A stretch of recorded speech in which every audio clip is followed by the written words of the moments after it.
Het, het, het! Alam nyo, huwag nyo nang problemahan yung pangit na email na yun. Ang ako sa inyo, mag-chillax lang kayo. Di ba nga, remember, may power si Terra para kalabanin siya. Ha! At kayo naman, ibinilin sa akin ni Sangre Terra at ako, ang magtatanggol sa inyo. Alam mo, pagbalik ni Tera, sigurado ako makakatanggap ka ng award. Dahil sa naggawa mong tungkulin mo. Tambi, talaga bang walang paraan para madalaw ko ang anak ko ron? O kaya makausap. Miss ko na talaga siya eh. Ihinay mo na. Sorry po. Wala pa pong video call at saka internet connection doon. Kumusta na kaya si Tera?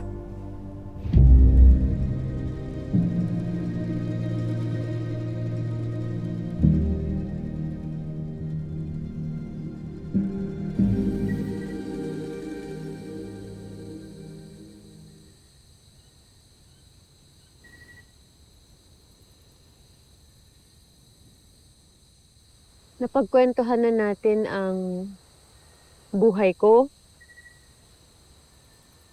pati si Mitena. Baka naman pwede ikaw naman magkwento. Ikaw naman magkwento tungkol sa buhay mo sa Mina. Hindi naging makulay ang aking buhay.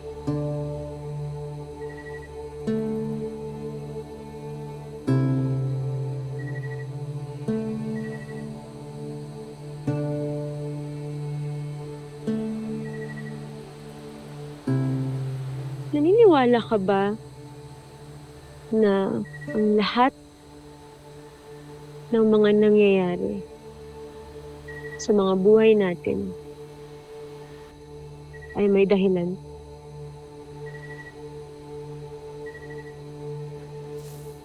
Ako kasi, naniniwala ako.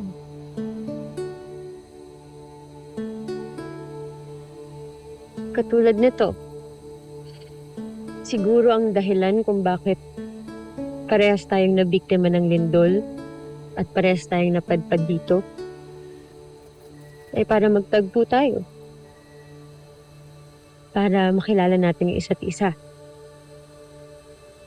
Para maging magkaibigan tayong dalawa.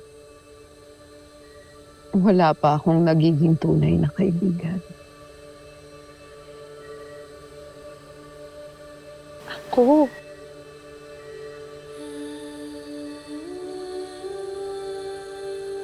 Pwede mo akong maging kaibigan.